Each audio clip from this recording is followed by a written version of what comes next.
3 explosions en 48 heures en Corse. Un attentat par jour depuis un an. L'Elysée prend directement en main le dossier. Jacques Rosemary, le président de l'ARC, n'envisage pas de démissionner, mais il pourrait dissoudre l'association de recherche sur le cancer. Rugby, le Stade Toulousain, vainqueur de la première Coupe d'Europe contre Cardiff. L'émotion du pilier portelan qui termine sa carrière à 35 ans sur cette victoire obtenue après prolongation. Un grand cri d'amour, c'est le titre de la pièce que répètent actuellement Josiane Balasco et Richard Berry. Ils sont ce soir nos invités. Madame, Monsieur, bonsoir. Nous commencerons par une image du président américain Bill Clinton participant à une bataille de boules de neige. Il faut dire que tout le nord-est des États-Unis est balayé par une tempête d'une extrême violence qui a déjà déposé une couche de 50 cm de neige dans les rues de Washington et de New York. Pascal Doucet-Bon. Par ici, Monsieur le Président, le chemin n'est pas dégagé, mais vous pouvez marcher dans la neige et ne tombez pas surtout. Et si vous le souhaitez, n'hésitez pas, comme c'est dimanche, retomber en enfant. En fait, Bill Clinton a bien fait une boulette de neige, mais selon nos informations exclusives, il ne l'a pas lancée. Washington et sa maison très blanche croulent sous 50 cm de neige et les spécialistes pensent que les 75 cm seront atteints dans les prochaines heures. Certes, le monsieur météo de CNN n'a pas l'air affolé. De la neige sur la côte est et le nord des États-Unis en janvier, ce n'est pas vraiment étonnant. Mais les Américains parlent du blizzard de 96 parce que les précipitations d'aujourd'hui battent un record vieux de 13 ans. Les 4 principaux axes de la côte est et 2 autoroutes dans le nord du pays sont coupés à plusieurs endroits et les aéroports de Philadelphie, Baltimore et Washington sont fermés. En Virginie, le gouverneur a décrété l'état d'urgence. Autre titre de l'actualité de ce dimanche, le Stade Toulousain, vainqueur de la première Coupe d'Europe de rugby. C'était cet après-midi sur la pelouse de l'Arms Park à Cardiff. Christophe Duchiron, Hervé Pozzo. Question esthétique, le trophée laisse un peu à désirer, mais ça c'est un détail. En revanche, question bonheur, côté toulousain, c'est une réussite totale. À la fin du match, même les plus costauds ont versé une petite larme. C'est fabuleux, j'arrive pas à réaliser encore. En début de match, les Toulousains ont réalisé de jolies choses. 5 minutes de jeu et c'est déjà le feu d'artifice. Voilà Stéphane Ougier lancé comme une fusée et chez les Gallois, ça va faire du pétard. Ougier est tout près d'aplatir, mais il lui manque une poignée de centimètres. Heureusement, voilà la relève, le ballon ressort et Thomas Castanède va aplatir et s'est transformé, Toulouse 7, Cardiff 0. 5 minutes plus tard, on prend les mêmes et on recommence. Et c'est reparti pour un tour, avec une charge de la brigade légère. Les Toulousains lâchent les chevaux, et là encore, ça va faire du dégât. Berti cherche du soutien, et comme soutien, il trouve Thomas Castagnède. Question talent, Thomas est un premier de la classe. Lancé le long de la touche, un petit pas de danse, et voilà Casalbou qui surgit, Toulouse mène 12-0. Mais à Cardiff, les Gallois ne baissent pas les bras, et ils font leur retour au pied. Question adresse, Adrien Davis, c'est lui aussi un premier de la classe. Avec sa botte magique et son talent, Cardiff va recoller au score. Dernière minute de jeu, 48 mètres des poteaux toulousains, il égalise, 15 partout. Il faut jouer les prolongations. Question suspense, les deux équipes nous en ont donné pour notre argent. Une dernière attaque de Toulouse, un drop manqué, et puis un regroupement, et puis un joli fouillis, et puis l'arbitre qui siffle pénalité. Delo marque 3 points, 21-18, les Toulousains ne repartiront pas de Cardiff les mains vides. Fouler la pelouse de l'Arms Park, c'est quelque chose, c'est un rêve finalement, et puis bon, je crois qu'un petit souvenir comme ça sera super. Le dimanche 7 janvier 1996, le Stade Toulousain a remporté la première Coupe d'Europe de l'histoire du rugby. Si ça se trouve dans 100 ans, on en reparlera encore. Et on imagine facilement, ce soir, c'est la joie à Toulouse, concert de klaxon, embouteillage sur la Grand Place. Bref, les Toulousains sont heureux, l'équipe va rentrer ce soir. La nuit n'est donc loin d'être terminée. 3 attentats en 48 heures en Corse. Ce matin contre l'inspection académique de Bastia, hier devant les domiciles de 2 magistrats du tribunal de Bastia encore. Attentat revendiqué par le FLNC Canal Historique. Yasmina Faber, Didier Beaumont sur place. 10 kilos d'explosifs ont soufflé l'inspection académique de Bastia. Un attentat revendiqué par le FLNC Canal Historique. Pour les nationalistes, cette cible est une administration particulièrement efficace et docile. Elle accélère la mort de la langue corse. 9 classes sont dévastées. Les autorités tirent la sonnette d'alarme. La Corse, les Corses sont conscients que nous sommes arrivés au bout. L'angoisse, la patience sont telles qu'il n'y a plus qu'à attendre des décisions des dispositions, quelles qu'elles soient. Lassés par ces démonstrations de force, les Corses ne savent plus comment réagir. Certains préfèrent d'ailleurs le silence. Je vais vous demander ce que vous pensiez de cette recrudescence d'attentats, là, de nouveau à Bastia. Allez, c'est bon, merci.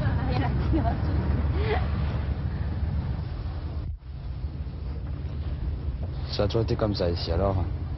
Ah, mais j'ai 20 ans et j'ai toujours connu ça.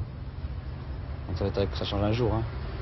Ce que je pense, c'est ce que pensent la plupart des gens, hein, 80% au moins, que ça fait fuir tout le monde et ce n'est pas des bonnes choses à faire. Hein. Alors, dans certains bistrots du Vieux-Port, on parle de la venue prochaine sur l'île de Jean-Louis Debré, ministre de l'Intérieur, sans grande conviction. C'est tout des paroles, comme chantait Dalida, paroles, paroles, arrivé au fait, il n'y a rien. Ah, quand ils arrivent en Corse, oui, ils parlent, mais arrivés sur le continent, ils ne savent même plus si la Corse est française. Pour effacer la morosité, désamorcer les tensions et les bombes, les Corses attendent une nouvelle fois de véritables négociations pour le statut de l'île. Effectivement, le ministre de l'Intérieur, M. Jean-Louis Debré, doit se rendre très prochainement en Corse et à l'Élysée. Un très proche collaborateur de M. Chirac, M. Maurice Ulrich, a pris directement le dossier en main. Mais pour le porte-parole du gouvernement, il n'est pas question de négociation avec les nationalistes corses. Il faut dire que lorsqu'on fait le bilan de l'année dernière, on s'aperçoit qu'il s'est produit en Corse près d'un attentat par jour et que 37 personnes ont été assassinées. Vincent de Guyenne. L'attentat d'aujourd'hui fait suite à une vingtaine d'autres qui, en quelques semaines, ont visé les administrations et entreprises publiques, symboles de l'État français. Tous ont été revendiqués par le FLNC, canal historique. De la spectaculaire explosion du camp de vacances de l'armée de l'air au Cap Corse avant-hier, à la destruction des hôtels des impôts de Bastia et d'Ajaccio à Noël dernier. L'année 96 a commencé dans la violence alors qu'on faisait le triste bilan de 95, 36 personnes tuées par balle. 1995, l'année des règlements de compte entre deux groupes nationalistes rivaux, le MPA, canal habituel du FLNC, et la Concolta, canal historique. 12 assassinats, 6 dans chaque camp. Les derniers attentats à l'explosif, un par jour en moyenne, violents mais sans victimes et systématiquement revendiqués, seraient stratégiques. Le FLNC essaye une fois de plus d'attirer avec vigueur l'attention de l'État sur l'urgence qu'il y a à décider d'une solution politique pour ce pays parce que malheureusement nous allons à la catastrophe chaque jour un petit peu plus. Des discussions entre des émissaires de l'État et le FLNC canal historique seraient en cours. Ces attentats permettraient donc aux nationalistes de maintenir la pression pour être en position de force avant la venue prochaine en Corse du ministre de l'Intérieur. Mais si ce soir le gouvernement confirme la venue de Jean-Louis Debré, il dément avoir engagé des négociations. Après les différentes accusations de mauvais fonctionnement dont l'ARC a été l'objet la semaine dernière, son président Jacques Rosemary annonce aujourd'hui qu'il n'envisage pas de démissionner mais qu'il pourrait bien dissoudre son association. En attendant, l'ARC a décidé de ne pas procéder cette année à de nouveaux appels de fonds. Jean-Daniel Flézaquier. En plus de 220 000 nouveaux cas de cancer par an... Cette image, on ne la verra pas cette année. Le président de l'ARC renonce en effet aux campagnes télévisées d'appels de fonds très personnalisées. Indissociable de la vie de l'ARC, au point d'occuper même deux fonctions importantes au sein de la revue de l'association, Jacques Rosemary brandit une nouvelle menace, celle du sabordage.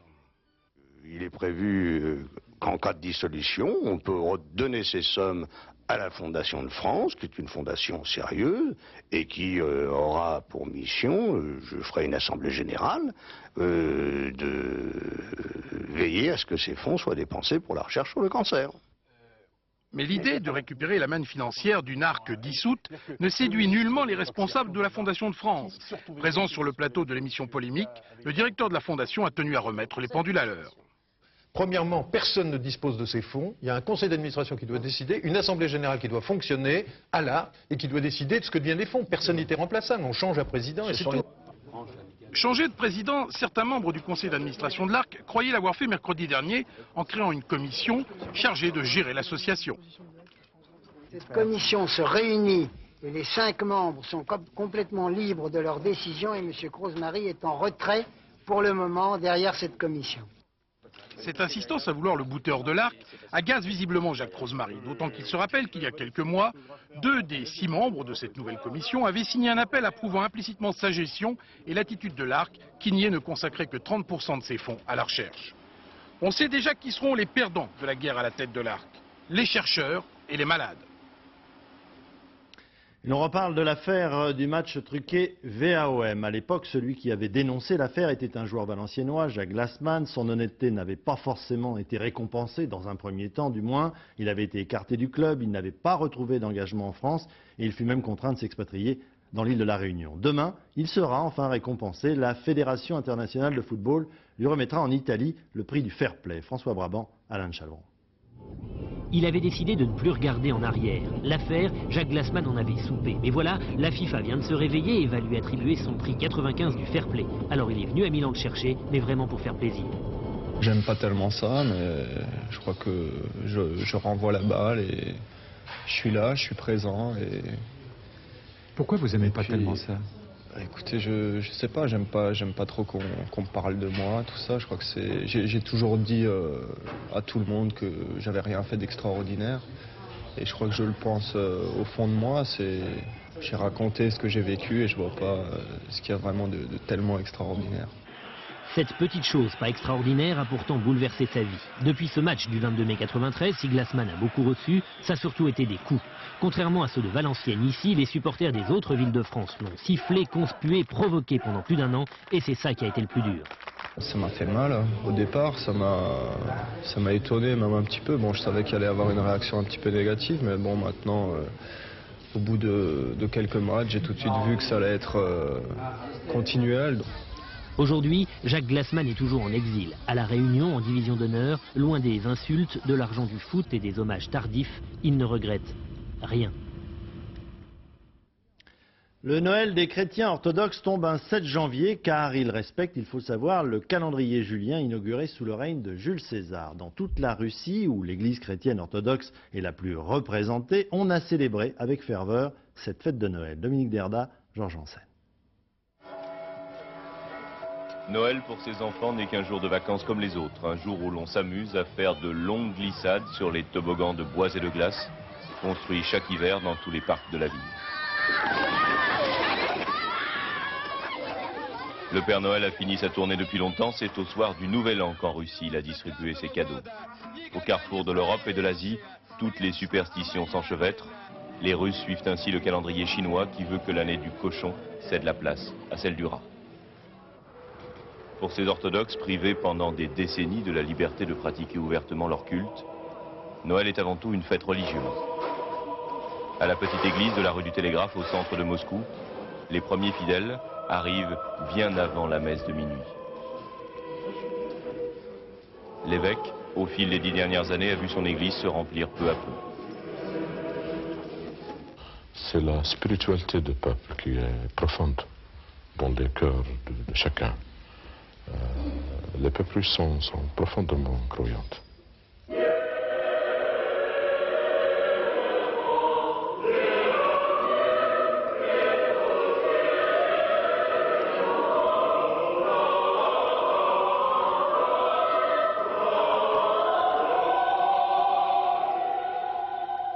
La messe durera 2 heures, ponctuée de chants et de prières.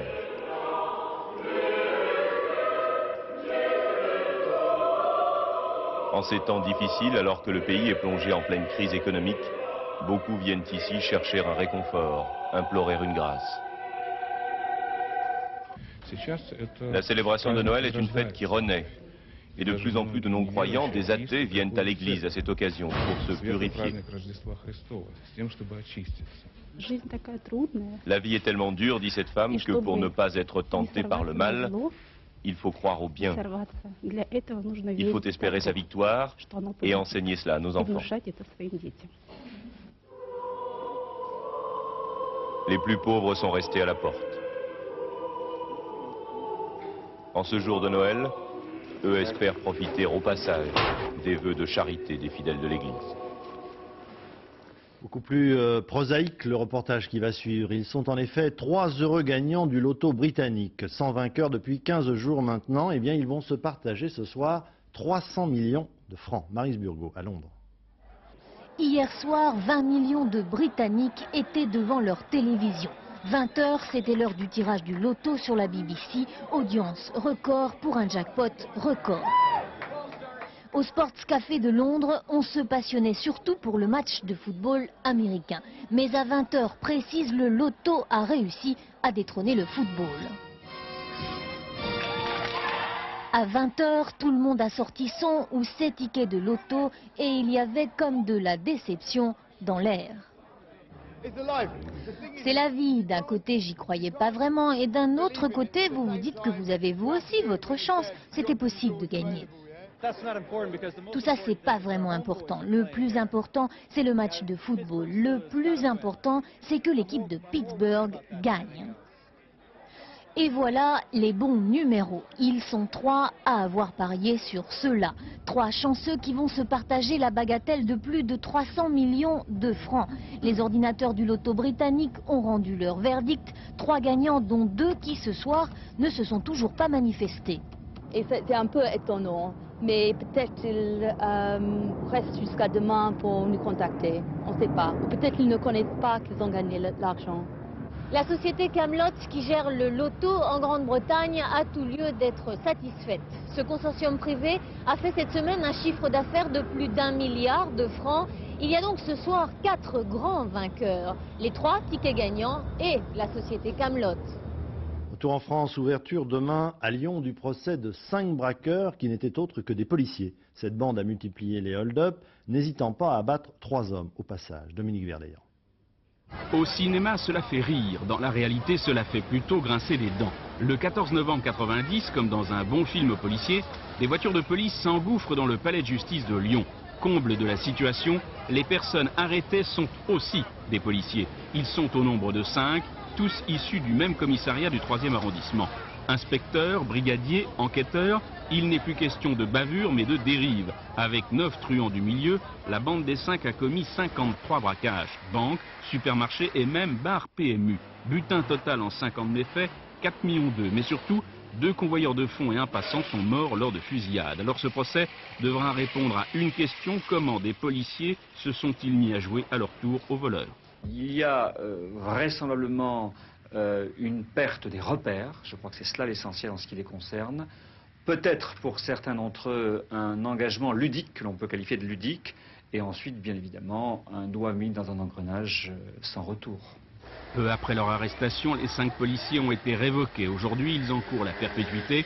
Le procès doit durer 7 semaines. Une super production que l'on pourrait sous-titrer « Flics ou voyous ». Monsieur Sarkozy, sur RTL ce soir, ancien ministre du budget d'Édouard Balladur, estime que le gouvernement doit dès 1996 faire une pause dans les ponctions fiscales et retarder la cotisation RDS, le remboursement de la dette de la sécurité sociale, retardé à l'année prochaine. C'est aussi l'avis de monsieur François Léotard, qui lui voudrait qu'on la retarde de quelques mois seulement. Et monsieur Lamassoure, le porte-parole du gouvernement, indique lui ce soir qu'il est exclu de reporter l'application du RDS. Le prix des cigarettes va augmenter à partir de demain de 4%. Cette hausse a lieu à la demande des fabricants cette fois-ci, mais l'État va bien sûr en profiter. Avec le recul, on s'aperçoit que les augmentations répétées du prix des cigarettes depuis quelques années n'ont pas vraiment eu de conséquences sur la consommation des Français. Pascal Gueulemer, Jacques Gérard. Je suis amoureux d'une cigarette. Un amour qui coûte de plus en plus cher. En 3 ans, le prix de la cigarette a augmenté en moyenne de 65%. Il partait, c'est vrai, d'un niveau très bas. Plus 4% demain, cette fois à la demande des fabricants. Petite hausse, sans dommage sur la consommation. Nous demandons et nous essayons d'obtenir du gouvernement des hausses des prix qui ne soient pas d'une amplitude trop forte, idéalement de l'ordre de 5% par an, mais pas au-delà, puisque ça pénaliserait bien évidemment l'industrie, mais également les recettes fiscales du gouvernement. Certaines marques n'augmenteront même pas leur prix, histoire de grignoter des parts de marché en proposant un paquet moins cher. Mais le prix dissuade-t-il vraiment le fumeur? Sur les mêmes 3 dernières années, la vente de cigarettes n'a diminué que de 7,5%. Une baisse que les fabricants relativisent pour 3 raisons.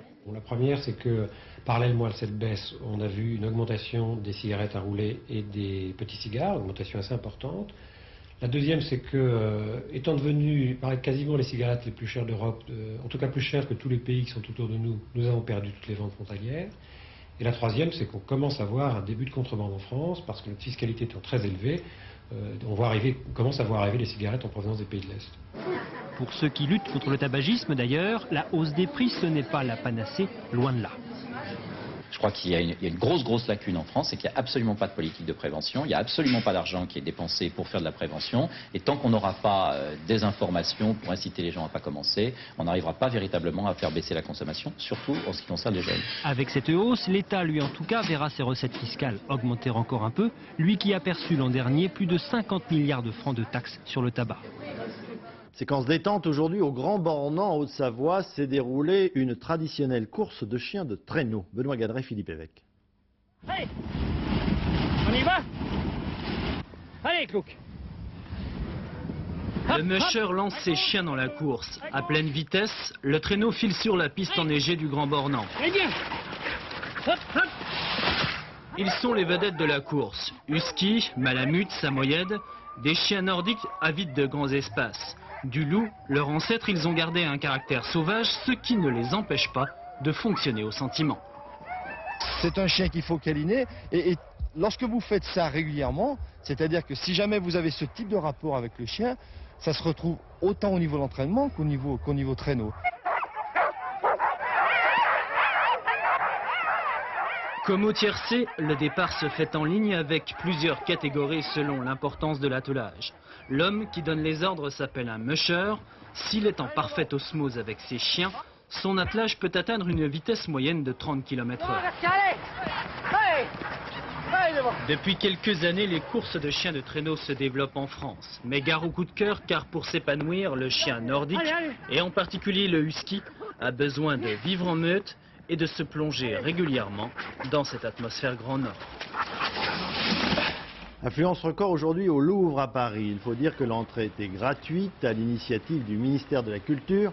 L'opération d'ailleurs va être renouvelée chaque premier dimanche du mois pendant toute cette année. Succès également pour l'exposition Cézanne au Grand Palais à Paris qui a déjà vu passer 720 000 visiteurs. À cause des grèves du mois de décembre, l'exposition est prolongée jusqu'au 14 janvier et sera ouverte chaque jour jusqu'à 23 h. Il faut dire que la foule continue de se presser pour admirer les tableaux du maître. Geneviève Moll, Éric Delagneau. Ils attendent patiemment, avancent un peu, s'arrêtent. 2 heures parfois à piétiner ainsi. Mais ça se passe dans la bonne humeur. Certains ont déjà leur catalogue. Il y a des musiciens, des comédiens qui viennent chercher du public, et puis un crieur de journaux pour les faire patienter encore. Ils sont vraiment de très bons lecteurs. En plus, ils ont 2 heures à passer de toute façon. Et pour Cézanne, ils viennent de partout. D'Anvers, en Belgique. Cologne. You speak English? Mais il y a aussi beaucoup de Français. Et les hôtes du musée font patienter tout ce monde très gentiment. Enfin, après toute cette attente, ils accèdent à l'éblouissement.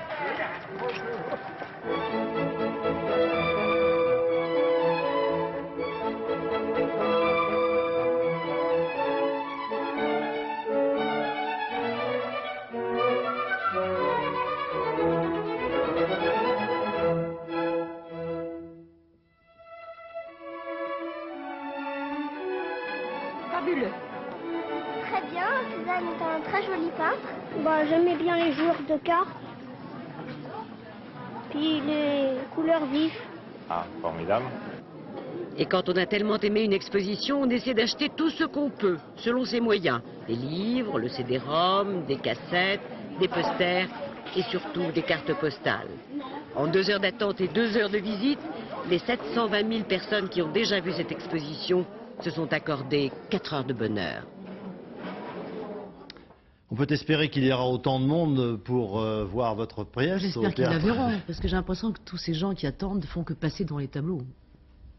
Ça, il faudrait leur demander leur avis. Alors, Josiane Basco, Richard Berry, bonsoir. Je disais donc, j'espère que vous aurez autant de monde que l'exposition Cézanne pour cette pièce qui va commencer le 15 janvier prochain, Un grand cri d'amour.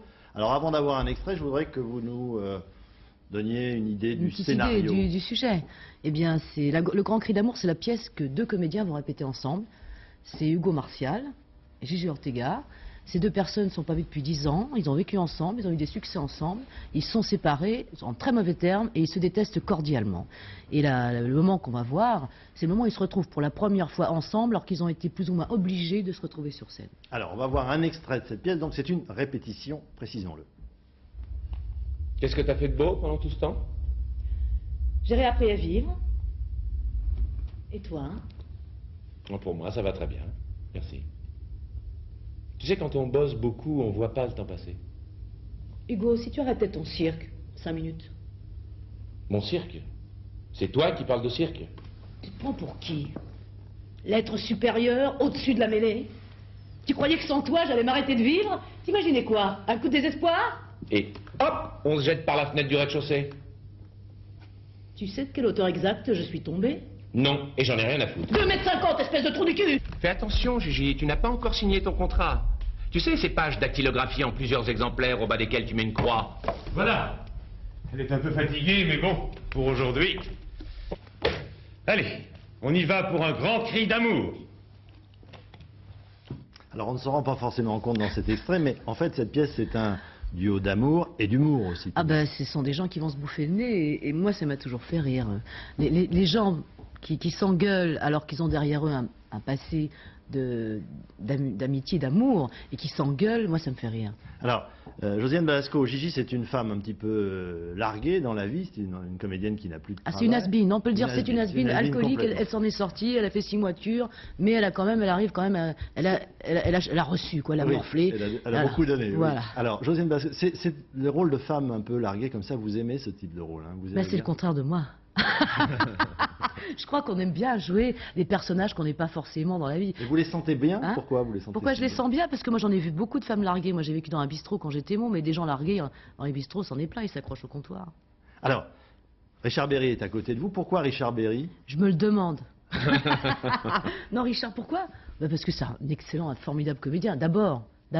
Ensuite, on est amis et parents, mais ça c'est en plus. C'est pas ça qui a joué. C'est d'abord que c'est un merveilleux comédien et que c'est un merveilleux comédien comique, ce dont le public ne se doute pas forcément, sauf ceux qui l'ont vu jouer à la Comédie Française ou quand il jouait des rôles de valet ou dans L'ex-Femme de ma vie. Dans L'ex-Femme de ma vie. Richard Berry, alors pourquoi avez-vous accepté l'offre de Josiane Balasco?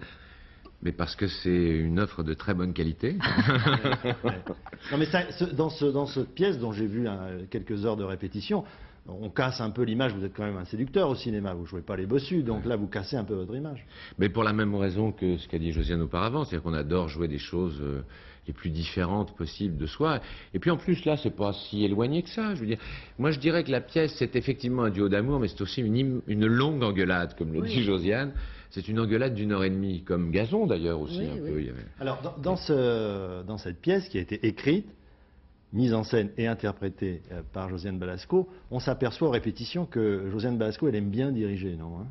Elle est assez ferme, non? Elle aime bien diriger, mais vous savez, c'est parce que Josiane est quelqu'un qui adorerait aussi être dirigée, et beaucoup plus dirigée qu'elle ne l'est, donc... Richard me dirige de temps en temps. Par exemple, des fois je suis sur scène et c'est lui qui... Parce que j'ai pas le recul nécessaire. Donc ça c'est formidable. Pourquoi vous décidez d'écrire, de mettre en scène et de jouer? Pour pas être ennuyé par les autres, pour être sûr de vous? Pourquoi? Parce qu'on change pas une équipe qui gagne, mais je sais pas, parce que... Non, tout simplement parce que c'est plus facile. Parce que lorsque j'écris la pièce et que je commence à la répéter, je la réécris en cours de route. Le metteur en scène demande à l'auteur de réécrire la pièce. Et ce serait très compliqué s'il y avait un metteur en scène différent. Dans cette pièce, Josiane Balasco, comme dans Gazon Mondi, qui est un film, les hommes n'ont pas forcément le beau rôle, ils en prennent un coup tout de même. Hein.